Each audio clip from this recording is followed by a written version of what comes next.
E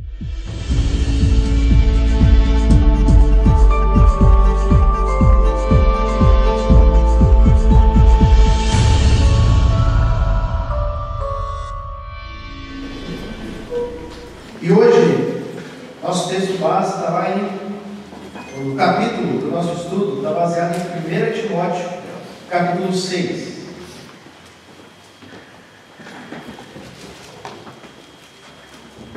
Nós estamos nessa série sobre santidade, vimos a importância de se estudar sobre a santidade, o que isso muda, vimos as motivações para estudarmos, encorajamento bíblico, ordenança bíblica para isso. E hoje nós vamos entrar em um tema que se chama o combate. 1 Timóteo 6,12, bem no início, Paulo ele está dando ordem para o seu fiel escudeiro, Timóteo, o jovem pastor que estava à frente da igreja em Éfeso. E uma das ordens que Paulo diz para ele está ali no início do versículo 12, que diz assim: combata o bom combate da fé. Combata o bom combate da fé. Combate esse que Paulo conhece muito bem. Você vai lembrar que no final de sua vida, Paulo diz: combati o bom combate. O que mais? Completei a carreira e guardei a fé. Então Paulo está ordenando algo para Timóteo aqui, né? Que ele sabia muito bem. E o que Paulo sabia muito bem? Paulo sabia que a vida cristã é uma luta, é um combate, é uma guerra. Não tem como falar de santidade sem falar do combate que nós enfrentamos para sermos santos. A gente viu nas duas primeiras aulas as motivações para sermos santos, o encorajamento, o mandamento bíblico. Mas é só viver 10 segundos depois que a gente sabe que nem tudo são flores, né? Temos um combate aqui. Tem uma citação que eu ia mostrar para vocês, né? Você pode ouvir, que diz assim: a vida cristã é uma luta, exige entrada por meio de uma porta estreita e um andar diário num caminho estreito. O caminho cristão não é um caminho intermediário entre dois extremos, e sim um caminho estreito entre dois precipícios. Envolve viver pela fé, com auto-renúncia, travar uma guerra santa em um mundo hostil. Então, a Bíblia, o Novo Testamento, nos mostra, nos ensina que nós estamos numa batalha. E nós vamos tentar destrinchar um pouquinho desse texto. Combate, o bom combate da fé. Para a gente entender a natureza da nossa batalha. E como nós podemos enfrentá-la, como nós podemos lutá-la, contra quem nós estamos lutando. Tá bom? Então, primeiro, agora, eu queria pedir para você abrir em Efésios, capítulo 2. Volta um pouquinho aí.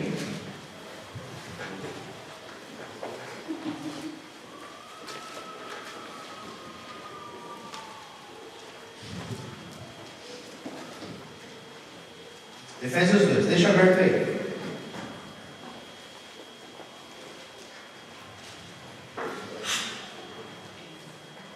Segundo a Bíblia, nós estamos em uma guerra.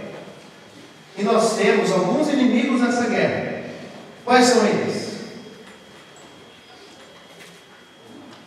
Quais são os nossos inimigos nesse combate da fé?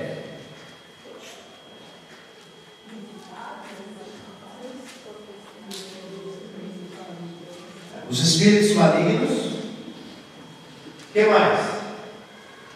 Contra quem mais nós lutamos?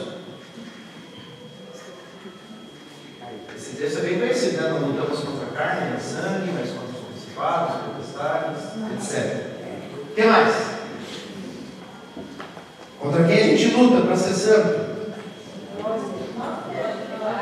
A carne, nós mesmos, certo? Falta mais um. O mundo. Esses são os 3 inimigos que a Bíblia apresenta para nós: o diabo, a carne e o mundo. Então, quando Paulo diz para Timóteo: combata o bom combate da fé, ele está pensando nesses 3 inimigos. Porque Efésios 2, Paulo vai dizer assim, lá no versículo 1. Ele, Deus, lhes deu vida quando vocês estavam mortos em suas transgressões e pecados, nos quais vocês andaram noutro tempo, segundo o curso deste mundo, segundo o príncipe da potestade do ar, o espírito que agora atua nos filhos da desobediência. Entre eles também nós todos andamos no passado, segundo as inclinações da nossa carne, fazendo a vontade da carne e dos pensamentos, e éramos por natureza filhos da ira, como também os demais. Então veja, o primeiro inimigo Paulo já apresenta para nós, no versículo 2, este mundo. Nós andávamos segundo este mundo. Nós já vamos explicar e ver um pouquinho mais sobre cada um, tá? Depois ele diz, segundo o príncipe da potestade do ar, do espírito que agora atua nos filhos da desobediência. Está falando de Satanás.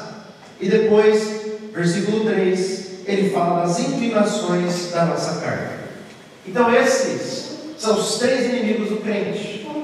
Os três inimigos do cristão: o mundo, o diabo e a carne. E é contra eles que nós devemos travar a nossa guerra. Vamos lá, primeiro, o mundo.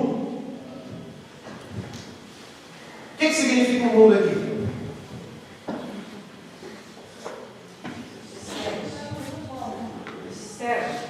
Sistema, o que mais? Olha só, a palavra mundo na Bíblia pode ser usada igual a gente usa às vezes. A gente usa significando uma coisa, significando outra, depende do contexto. E algumas pessoas, elas entendem que é contra o mundo no sentido das coisas criadas. Então, se o mundo criado, as coisas criadas pelo homem, são meus inimigos, é o meu inimigo, esse tipo de mundo, então eu vou viver fora desse mundo. Essa é a conclusão que as pessoas chegam. As coisas criadas, de maneira geral, são meus inimigos, então eu vou viver aonde? Eu vou viver lá no mosteiro. Eu vou viver lá no pé da montanha, afastado de todo mundo. Exatamente. Não é esse tipo de mundo que é o nosso inimigo. Porque Deus que criou esse mundo. Não é esse tipo de mundo que é o nosso inimigo aqui. Tá? Mundo aqui é o sistema de conjuntos e valores que está contra Cristo e sua igreja. Os valores que são contrários a Cristo, a sua palavra e a sua igreja.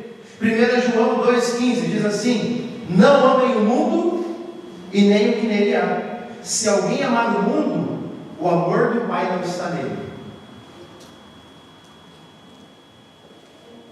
Nós podemos chamar ou dizer que lutar contra o mundo, então, é lutar contra o mundanismo. Nós falamos na última pregação de 1 Coríntios. São os valores desse mundo caído que tentam nos atingir, que nos assediam, que estão dentro do meu e do seu coração e às vezes a gente nem percebe. E a Bíblia, assim, é bem enfática. Se alguém amar o mundo, 1 João 2,15, o amor do Pai não está nele. Tiago, se alguém quiser se tornar amigo do mundo, o que vai se tornar de Deus? Inimigo. Inimigo. Então, nossa primeira batalha é tentar tirar de nós, ou fazer com que não se coloque dentro do nosso coração, os valores e as verdades desse mundo que são contrários às verdades e ao padrão divino. Dá para entender? E olha só como isso é sutil. Deixa eu só dar um exemplo. Hoje, na verdade sempre, um dos grandes problemas da humanidade, do homem, sempre foi, e do homem e da mulher, o ser humano em geral, sempre foi a questão do dinheiro. Sexo, dinheiro e poder. poder. Esses têm sido basicamente os 3 ídolos de toda a humanidade desde quando caímos. E pegando em uma delas, dinheiro, nós transformamos isso naquilo que nós chamamos de consumismo. E a gente pensa em consumismo, a pessoa que gasta muito dinheiro e gasta mais do que tem e toma o cartão de crédito, extrapola o limite. Geralmente quando a gente pensa em consumismo, a gente pensa nesse tipo de pessoa. É ou não é? Mas consumismo não é simplesmente isso, é um valor. É um valor por detrás, em que eu simplesmente consumo o que algo pode me oferecer, sem me comprometer verdadeiramente com aquilo. Algumas pessoas, e a gente, o mundo, a gente consome tudo. E nós só ficamos com aquilo enquanto satisfaz o nosso desejo. Então eu vou para um clube, se não está fazendo muito sentido para mim, quero sair. Eu vou para uma igreja, e aquela igreja tem que me fornecer as coisas que eu quero. Tem que ter um bom ministério infantil, tem que ter uma boa música, tem que ter uma boa pregação. Eu chego, sento, consumo o que aquela igreja me oferece, sem me envolver e vou embora. O que é isso? Consumismo. Consumismo. Eu quero o de bom que me é oferecido, mas eu não me envolvo, eu não arregaço as mangas, eu não participo. Isso é consumismo. Isso é consumismo. Então, perceba como os valores do mundo, às vezes, estão aqui dentro do nosso coração, a gente só não percebe. Eu poderia falar do individualismo, por exemplo. Também, então, latente na nossa cultura, mais para cá, para o Ocidente, em que ninguém pode pisar no meu pé, ninguém pode falar mal para mim, ninguém pode dizer nada, eu quero chegar, senão ser incomodado, depois ir embora e está tudo certo. Não preciso nem falar o que a Bíblia diz disso, né? Não preciso nem falar. Irmã Cris. No capítulo de Romanos 12, 2, está escrito: não vos conformeis neste mundo, mas transformai-vos pela renovação do vosso entendimento, para que experimentais qual seja a boa e agradável e perfeita vontade de Deus. Então, nós podemos viver aqui fazendo tudo isso. Exatamente. Nós podemos nos conformar com a mente deste mundo, infelizmente. Por isso que a gente tem que batalhar.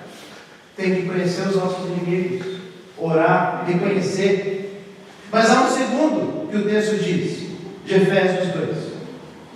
Depois de dizer que o mundo é o nosso inimigo, ele diz o príncipe da potestade do ar, ou do espírito que agora atua nos filhos da desobediência. Por quê? Príncipe da potestade do ar. Ar aqui é uma crença que eles tinham naquele tempo, comum naquela época, uma linguagem assim, figurada para o lugar de habitação dos seres espirituais, sejam anjos ou demônios. Então, o príncipe da potestade do ar, ou do reino do ar, ou do reino aonde os demônios agem, é Satanás, anjos caídos, é Satanás, ou o espírito que agora atua nos filhos da desobediência. E Satanás, qual é o significado dessa palavra? Você lembra? Adversário, acusador, aquele que se coloca contra alguém. E, bom, nós temos ele narrado desde o terceiro capítulo da Bíblia. E ele tem empreendido grandes esforços. Na verdade, a maior parte dos seus esforços é para derrotar a igreja de Jesus. É para fazer a gente cair. C.S. Lewis dizia que há 2 grandes erros. O primeiro erro é dar importância demais para o diabo. Tem igreja que parece que o ministério é baseado no diabo, Se o diabo for embora, acaba. Não tem mais para o pastor orar, não tem mais as pessoas perdem medo, dá importância demais para o diabo. Mas também tem o outro lado, em que a gente ignora os seus desígnios, ignora a sua atuação, não aprendemos sobre como ele age, para que a gente possa batalhar. Numa boa guerra, você precisa conhecer o seu inimigo, certo ou errado? Então, me fala algumas maneiras que o diabo usa para atacar a vida dos crentes. Pessoas. Mas o que ele faz com as pessoas?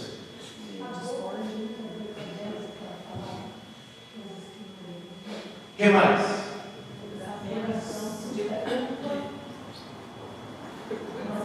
Pensamento de culpa.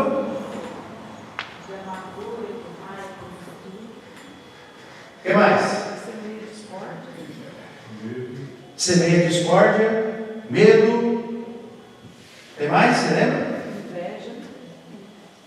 Bom, ele sussurra pensamentos pecaminosos no nosso coração, né? Isso que a Deise falou, usando pessoas para falar, sugestões. Bom, basicamente é isso. Basicamente não, como se fosse uma coisa simples, né? Mas em resumo, dá para a gente falar assim. Eu não vejo, pelo menos no Novo Testamento, que ele assombra uma casa. Assombração, né? Assombração. Não vejo isso aí. Vocês veem em algum lugar e quer ficar, enfim, vamos falar dessas coisas aqui. Mas olha, primeiro, eu quero falar de 3, para resumir aqui. Primeiro, ele mente. Lembra Jesus que disse que o diabo é o pai da mentira? Sabe aquele pensamento mentiroso a respeito de Deus que às vezes a gente tem? Sabe aquela ideia? Pode vir do nosso coração, eu já vou falar da carne, tá? Mas pode ser do nosso inimigo. Deus não te ama, Deus não te perdoa, Deus não te ajuda, Deus não se importa, Deus não está ouvindo. Exatamente, desde o início. Não é isso não. Eu sou louca, não é isso não. É isso mesmo. Irmão, Oi, irmão. mas aí Deus, nas palavras santas, diz que ele escolheu a gente antes da gente nascer, né? Então Moisés, ele não era doutrinário nem nada muito, né? Era pouca doutrina. E Deus escolheu ele. Então nós temos que pensar. Quem escolhe a gente é Deus. O próprio Deus escolhe. E ele escolhe com poder daí. Porque ele falou com Moisés, vai, e eu estou com você. Qualquer lugar. Mesmo com essa dor de barriga, essa coisa, Moisés vai tocar. Amém. Nós já vamos falar das promessas de Deus para nós nessa batalha.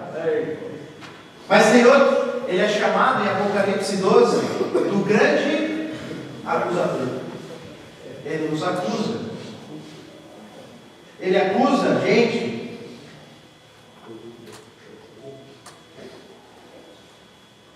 ele lembra dos nossos pecados. Veja, vamos fazer um parênteses aqui. Nem todo pensamento de culpa vem do diabo, certo? Às vezes a nossa consciência se sente culpada porque a gente pisou na bola e tem que se sentir. O problema é se ela não se sente culpada. Agora, essa culpa é uma culpa que vem do Espírito de Deus ou não? Eu não sei. Como que eu vou saber? Primeiro, você já confessou o seu pecado? Você já tratou? Você já fez o caminho de volta? Se está se sentindo culpado, é o diabo.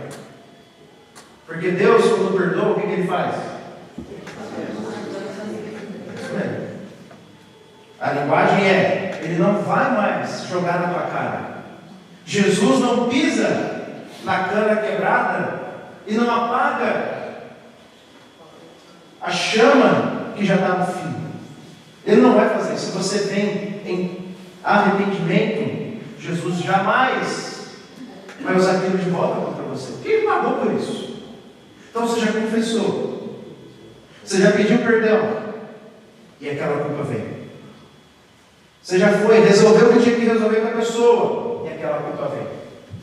Vem ou não? E os pecados antigos? Eita, os pecados da nossa juventude. E fica vindo, acusando. Esse tipo de acusação é satânica. É o diabo. E dá até um medo, porque você pensa assim, rapaz, ele é mais ativo na minha vida do que eu imaginei. E é mais sutil do que eu esperava. Sim ou não? É mais sutil. É mais esperto.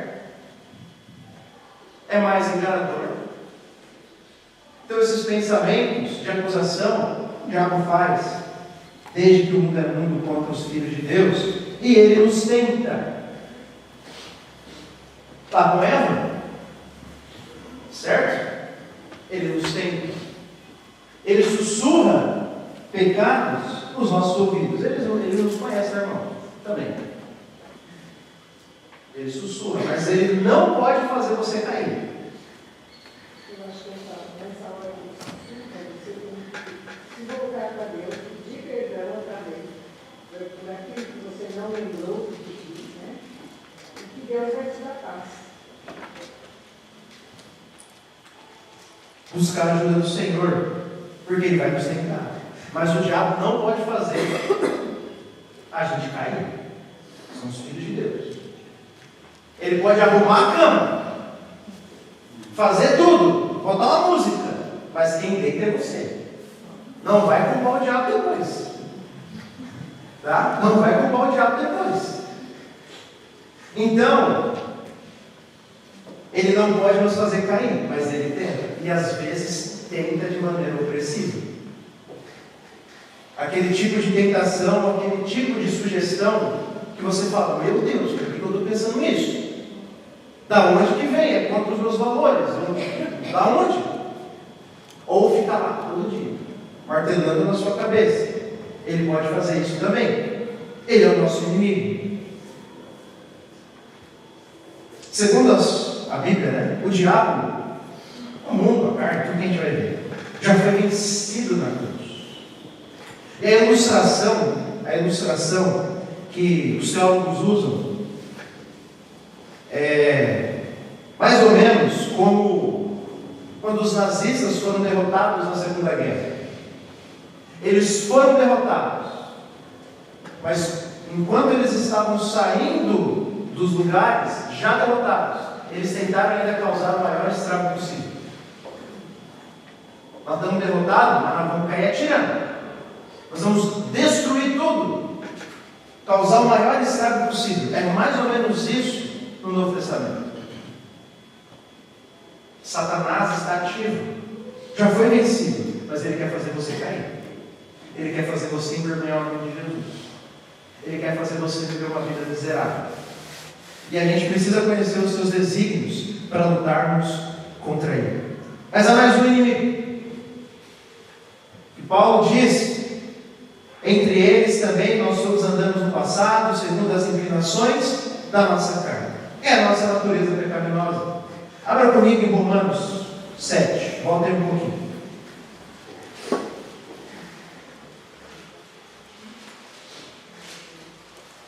Romanos 7, verso 18.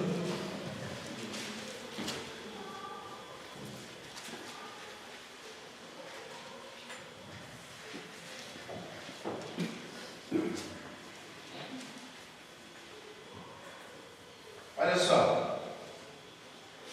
Porque eu sei que em mim, isso é, na minha carne, não habita bem em mim, pois o querer o bem está em mim, mas não o realizar. Paulo. Só aqui a gente vê que carne não tem o sentido de corpo normal, né? Deus criou o corpo. É manchado pelo pecado, mas é tão bom como criação de Deus, que no último dia Ele vai ressuscitar os nossos corpos. Então Paulo não está falando, carne não é o nosso osso, nossa carne, nosso sangue. Tá? Paulo está falando de uma outra coisa. de algo que habita dentro de nós. Versículo 18. Porque eu sei que em mim, isto é, na minha carne, opa, já li, né? 19. Porque não faço o bem que eu quero, mas o mal que eu não quero, esse faço. Mas se eu faço o que não quero, já não sou eu quem faz, e sim o pecado que habita em mim. Assim encontro essa lei: quando quero fazer o bem, o mal reside em mim. Porque, segundo o homem interior, tenho prazer da lei de Deus.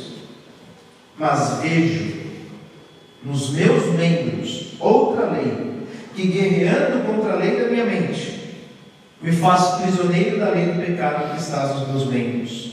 Miserável homem que sou, quem me livrará do corpo desta morte? Então a carne é o quê? Nossa natureza pecaminosa. Já não basta o mundo ficar lá sussurrando no nosso ouvido. Já não basta Satanás. Ainda tem a nossa carne. Aí você fala, meu Deus. Chega, né? Irmãos, é para a gente ver de onde que Deus nos tirou. Né? Do tamanho do buraco que eu e você estávamos. Porque antes o mundo não era nosso inimigo. Satanás, a gente podia não gostar de Satanás, mas nós lemos em Efésios 2 que ele atuava na gente. Atua nos filhos da desobediência. E a carne, Paulo diz em Efésios, que nós acabamos de ler, a gente gostava, a gente se esbaldava nos pecados. A gente podia negar alguns assim que eram muito escandalosos, mas a gente gostava ou não? Gostava. Fazia a vontade da nossa carne, dos nossos pensamentos. E quando nos convertemos, começamos uma batalha contra isso. Mas o mal, a natureza pecaminosa ainda está lá dentro, os irmãos sabem. Os impulsos terríveis do nosso coração, desejos que surgem. Lembra de Jesus?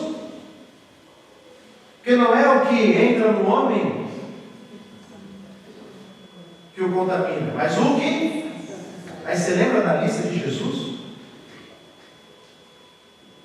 Adultério, homicídio, mentira. É daqui de dentro também. Então, nosso coração é um coração caído. Nossa mente foi manchada pelo pecado. Nossas tentações, muitas vezes, vêm do nosso próprio coração. E nós temos que empreender uma batalha, então, contra esses três inimigos: o mundo, o sistema desse mundo, Satanás e suas hostes, e a nossa própria natureza pecaminosa. Certo? Deu para entender? Então vai lá, 1 Timóteo 6,12. Combata o bom combate da quê? Da fé. 1 Timóteo 6,12. Não precisa voltar lá, tá? Só vamos pensar agora. É o texto que baseia esse capítulo. Combata o bom combate da fé. Nós vimos que, primeiro, a fé cristã é um combate contra o mundo, carne e Satanás. Certo? Mas Paulo diz que é um combate da fé. Combata o bom combate da fé. E por que Paulo fala que combata o bom combate da fé? Bom, porque faz parte da nossa fé. A partir do momento que cremos, entramos no combate. Vem de bandeja. Vem já no momento da nossa crença. A partir do momento que nós nos arrependemos e cremos em Jesus e dizemos que Ele é o nosso Senhor, nós estamos dizendo que estamos fazendo guerra contra nós mesmos, contra o mundo e contra o diabo. É um bom combate que vem por causa da fé que nós escolhemos, da fé que nós seguimos. Mas também é um combate da fé, porque é somente pela fé que nós podemos batalhar. Não adianta pegar uma metralhadora para lutar contra Satanás. Não adianta fazer como alguns cristãos fizeram ao longo dos séculos, de você ficar se martirizando fisicamente Não adianta, então, você morar lá no mosteiro, porque o diabo não tem lugar onde ele não entra nesse mundo. Você pode ir lá para o mosteiro para não ver as coisas que mais te tem, mas você ainda tem o seu coração, que vai continuar sussurrando, que vai continuar te tentando. Então, nós precisamos batalhar pela fé. E o que significa isso? O que significa batalhar pela fé? Perseverar em oração. Perseverar em oração. Ler a palavra. Por quê? Por que tem que perseverar em oração e ler a palavra? Porque a palavra de Deus fala tudo. A oração nossa não se Você entendeu que o sistema, né, os valores, está contra Deus, você tem que saber o que é de Deus. Quais Certo. são os valores de Deus e os valores de Deus estão na palavra. Pensa comigo. Às vezes a gente fala assim, ó. A gente tem que lutar pela fé. Aí a gente para pensar. O que significa lutar pela fé? A gente sabe que tem que lutar pela fé, mas o que significa? Você não se pergunta isso? Às vezes eu me pergunto. Tá, beleza, eu tenho que lutar pela fé, mas o que significa? O que significa o justo viverá pela fé, por exemplo? Aí tem que ter a fé e obra. Porque a fé sem obra também é obra. Vai morta. Tem que fazer obra.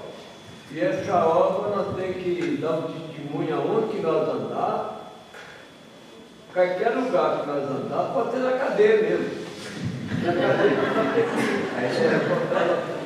Tá certo?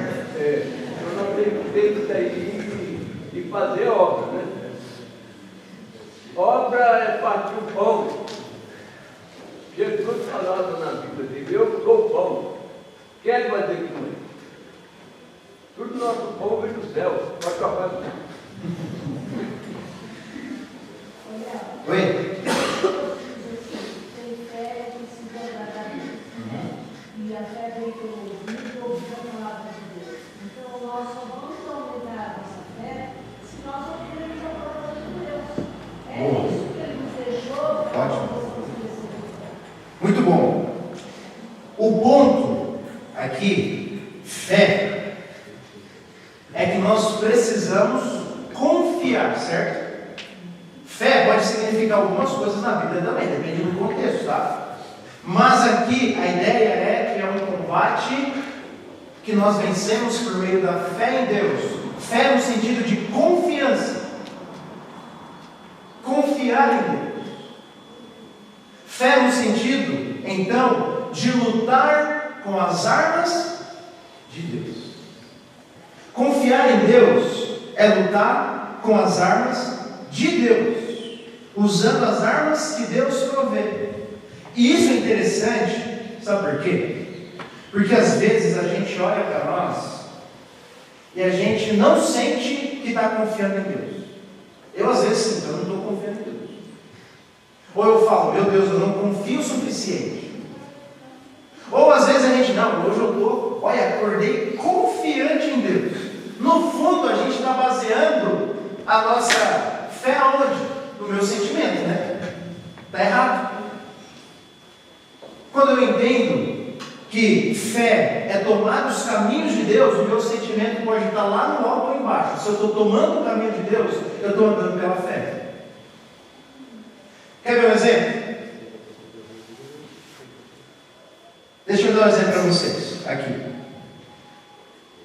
Vamos lá, chega um adolescente e diz que está lutando contra a pornografia. Aí eu pergunto, o que você está fazendo? O que você está fazendo? Eu quero sair, parar de mudar, de cair nisso, e estou colocando lá um bloqueador na internet. Ele está caminhando pela fé ou não? Não. Por quê? ele está usando os caminhos que não vem da palavra. Qual é o caminho da palavra? Resistir. Tem vários. Confessar para Deus e para outra pessoa se eu não consigo. O que mais? Oração. Leitura da palavra. Arrependimento.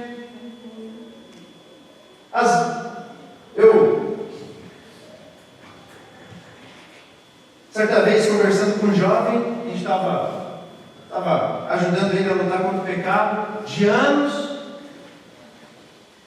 Aí eu falei para ele assim: olha, você sabe que eu não vou apresentar nada novo para você. Ele: mas eu estava esperando você trazer uma nova fórmula para eu lutar contra esse pecado. Eu falei: a fórmula é antiga. É antiga. Não vai haver vitória no sentido de vitória bíblica se não tomarmos os caminhos bíblicos. Eu vou apagar, eu vou ali assim, colocar um pano sobre o fogo, mas uma hora ele vai voltar e vai voltar mais forte. Caminhar pela fé, então, da luta contra o pecado, é tomar os caminhos de Deus para matar aquele pecado. Outro exemplo: está lutando contra o orgulho. É algo que vem no nosso DNA, né? Já está aqui. Todo mundo luta contra o orgulho. A diferença é que uns reconhecem e outros não. Todos nós lutamos contra o orgulho no nosso coração. Além disso, já vem aqui da nossa carne. Além disso, o mundo valoriza o orgulho. O orgulho é um negócio bom aos olhos do mundo. É ou não é? Você bater no peito, dizer que conseguiu, que você se esforçou, que você saiu lá não sei de onde, e a gente bate no peito. E além de tudo, ainda o diabo fica sussurrando no nosso ouvido para a gente ser orgulhoso. Soma tudo. Orgulho não tem um. E aí, você chega, uma pessoa chega, meu irmão chega para você e fala: meu irmão, eu preciso lutar contra o orgulho. Eu preciso lutar contra o orgulho. E aí você fala o que para ele? Qual é o caminho da fé? Você pode perguntar assim: mas o que você está fazendo?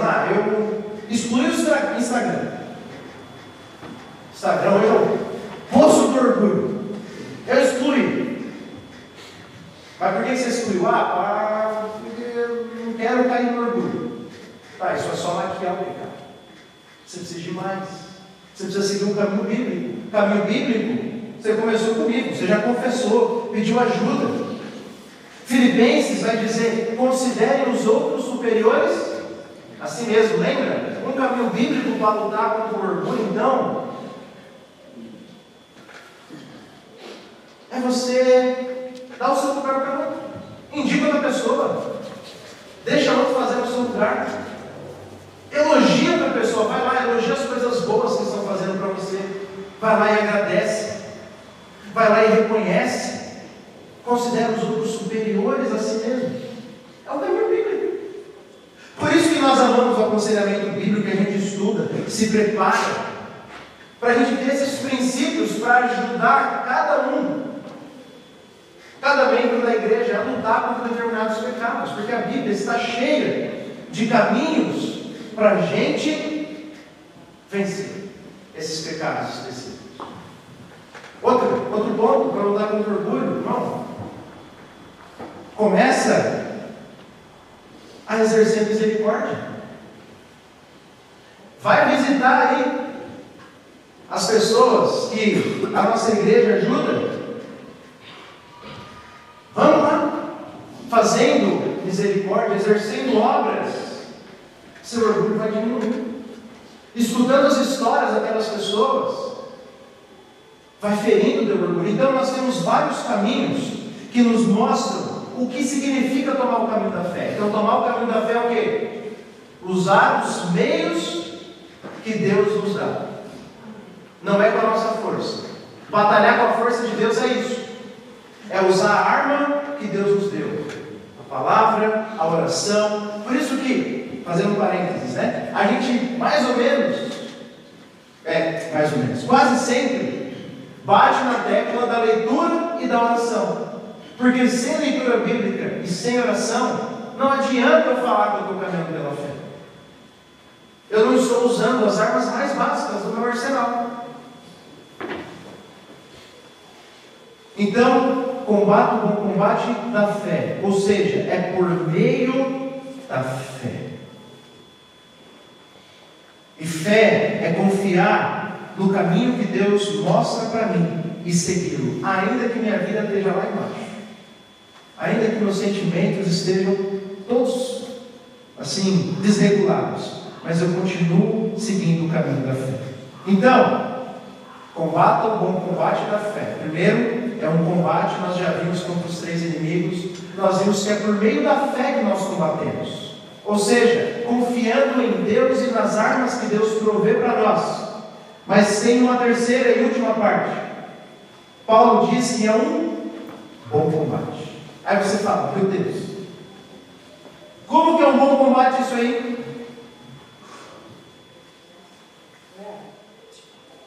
Efésios fala sobre a armadura de Deus.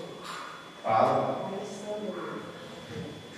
Sobre a armadura, basicamente, é a palavra de Deus, a oração, as promessas, o Evangelho. E Paulo termina dizendo que é um bom combate. Sabe por que é um bom combate? Primeiro, porque é um combate contra as coisas terríveis desse mundo. É um combate contra aquilo que quer nos destruir. Você já imaginou, irmãos? Às vezes é bom a gente pensar, se não fosse Jesus na nossa vida, onde você estaria? Onde você estaria? Eu não sei onde eu estaria, mas eu tenho 95% de certeza. E eu não vou falar, né? Onde?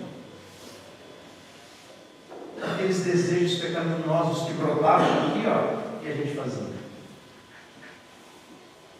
Como os sussurros do inimigo, que não sabia, nem era inimigo, né? Naquela época era amigo, Satanás. Nem ignorava os seus desígnios. É um bom combate, porque é um combate para seguir o caminho de Jesus. E é um bom combate porque a vitória é certa. É ou não? É. Na cruz, Satanás foi derrotado. O nosso pecado foi pago. Foi derrotado. E este mundo, segundo 1 João, também já foi vencido. Só que nós vivemos entre o já e o ainda não. Ainda não experimentamos a plenitude dessa vitória, é claro, é só olhar para o mundo.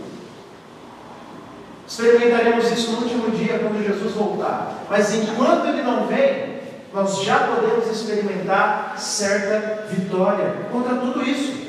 Eu posso batalhar contra o pecado e eu posso experimentar vitória. É claro que não no sentido de que eu vou viver sem pecado, mas um pecado específico.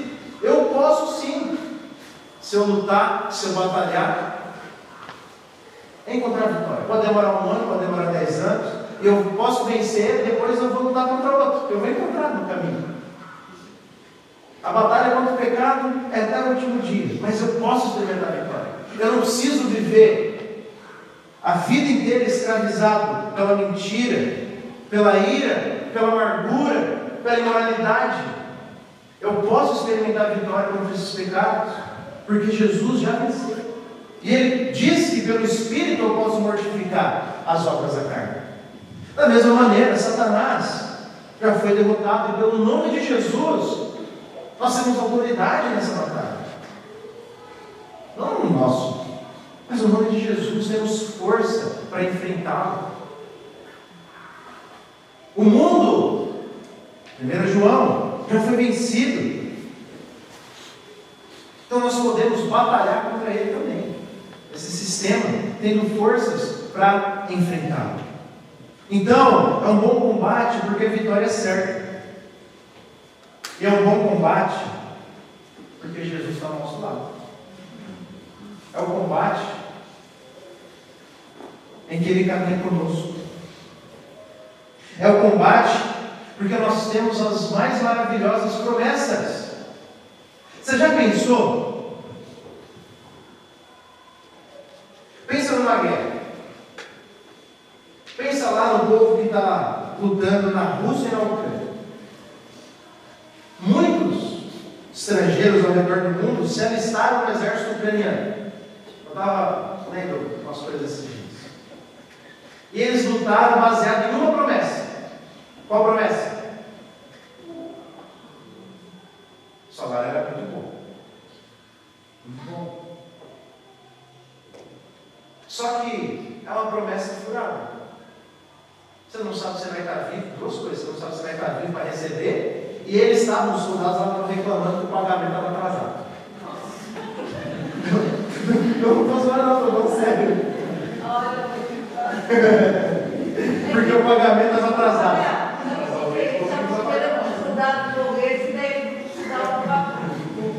Oi?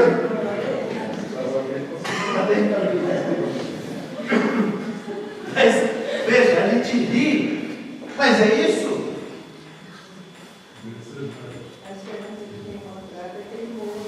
Olha a promessa da batalha. Você vai receber um salário bom. É isso. Às vezes tem lá, né? Não, eu quero lutar pela ONU. Ou eu quero lutar pelo meu país. Tudo bem. Mas você não tem a promessa que você vai vencer ou não a guerra. Pode lutar pelo seu país. Mas você não tem a promessa. Agora nós temos as melhores promessas. Nós temos as melhores promessas. Abre comigo Isaías 42. Isaías 42. Deus falando de seu povo.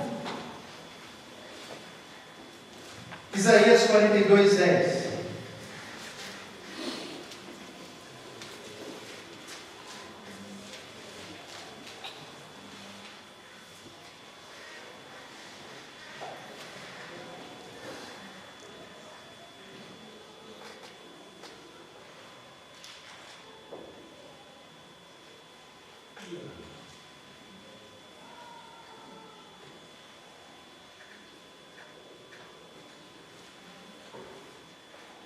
Desculpa, é 41, tá? É, 41. Não tema, porque eu estou contigo, estou com você. Não fique com medo, porque eu sou seu Deus. Eu lhe dou forças, sim, eu ajudo. Sim, eu seguro com a mão direita da minha justiça. Eis que serão envergonhados e humilhados todos os que se enfurecem contra você, os que lutam contra você, serão reduzidos a nada e perecerão. Você procurará os que lutam contra você, porém não os achará. Serão reduzidos a nada, e é coisa de nenhum valor os que fazem guerra contra você. Porque eu, o Senhor seu Deus, o tomo pela tua mão direita e lhe digo: não tenha medo, pois eu o ajudarei. Que a promessa mais bonita que essa? Essa batalha um dia vai ter um fim. E no meio desse caminho de batalha, nós temos um Deus que nos toma pela mão direita e caminha conosco. Qual a outra promessa? Eternidade. Vi novos céus e nova terra, e a morte já não existia, e não haverá mais choro, nem luto, nem dor, e lhes enxugará dos olhos toda lágrima. Sabe que isso pode ser uma linguagem figurada, de que não vai haver mais choro. Mas pensa, se isso for literal, lhes enxugará dos olhos toda lágrima. Isso significa que no dia que eu e você entrarmos lá, pode significar, tá? Não estou dizendo que é, mas pensa, se é literal, no sentido de que realmente vai acontecer, de Deus enxugar dos nossos olhos toda lágrima, isso significa que nós vamos chorar de novo no dia de Deus, certo? Eu vou chorar. Senhor, lembra aquela noite? Lembra aquele luto? Lembra aquela dor? E Jesus vai estar enxugando minhas lágrimas. Você já imaginou? Eles enxugará dos olhos toda lágrima. Pode ser que é só uma linguagem para dizer, não vai ter mais choro. Mas pode ser que no dia que a gente entrar lá, e pelos milhares de anos que virão, Jesus vai chamar a gente e vai falar: pode chorar agora, vai ser a última vez. Nós temos Romanos 8. Quem vai nos separar do amor de Cristo? A morte? A altura, a profundidade, as guerras, as perseguições? Quem vai fazer isso? Ninguém. É o diabo. Nem o pecado. Nem o pecado pode nos separar do amor de Cristo, do amor de Deus que está em Cristo. Então, nós temos as maravilhosas promessas, e essas promessas precisam estar na nossa mente, precisam estar no nosso coração. A gente precisa se voltar para ela de vez em quando. Só que às vezes a gente esquece. Nunca te deixarei, jamais te abandonarei. É assim que a gente luta pela fé também. Vem o pensamento: Deus te abandonou. E você sente que Deus te abandonou. Aí você abre a Bíblia e diz: nunca te deixarei. Quem está certo? O seu pensamento, o seu sentimento ou a Bíblia? Quem está certo? A Bíblia. Ah, mas eu não sinto. Mas está escrito. Isso é batalhar pela fé. Eu peço perdão, mas Satanás continua com a acusação. Aí você diz assim: ô Satanás, cala-te. Está escrito que se eu peco e eu confesso a Deus, eu encontro perdão. Ele é fiel e justo para me perdoar e me limpar de toda impureza. Então eu posso não me sentir perdoado. E você pode ficar sussurrando no meu ouvido que eu não sou. Eu não estou nem aí. Claro, não é tão fácil assim, né? Mas você fala assim: ó, está aqui escrito. Às vezes eu vou ter que ler 2, 3 vezes por dia, uma vez por semana, toda a minha vida. Toda a minha vida. Para que aquilo entre na minha mente e no meu coração. Isso é batalhar pela fé. Então, se deleite nas promessas de Deus. Busque essas promessas para te dar força. Nós estamos numa guerra. Termino com algumas considerações. Se você tem vivido uma batalha, se alegra. Isso mostra que você é crente. Mas se você não tem batalhado, acenda um sinal de alerta. Se está tudo muito sossegado, se está tudo muito em paz, não está lutando contra pecado nenhum, acenda um sinal de alerta. Acenda um sinal de alerta.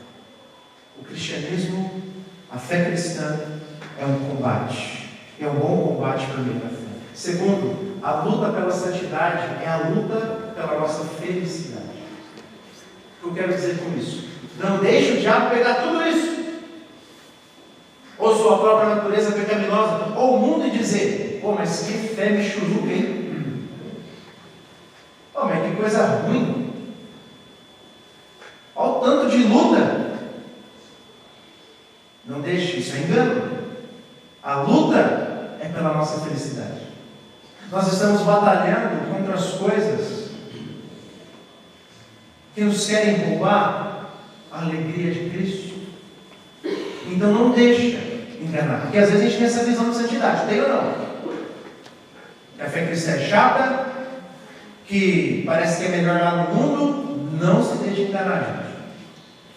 A luta pela santidade é a luta pela nossa felicidade, que só pode ser encontrada em quem? Em Jesus. Tá? Então eu queria terminar com essas duas considerações e encorajar de novo, irmãos. Vamos lutar pela fé. É pela fé. É segundo as armas de Deus. Pode parecer que não vai fazer diferença. O que tem a ver o talento dos salmos? Eu estou lutando contra o pecado da inveja. Tem a ver sim. Aquilo vai te ajudar. Se agarre nas promessas de Deus. Vamos ajudar uns aos outros. Essa batalha, ela é pesada, mas ela tem um fim certo. E nós temos o melhor dos generais ao nosso lado.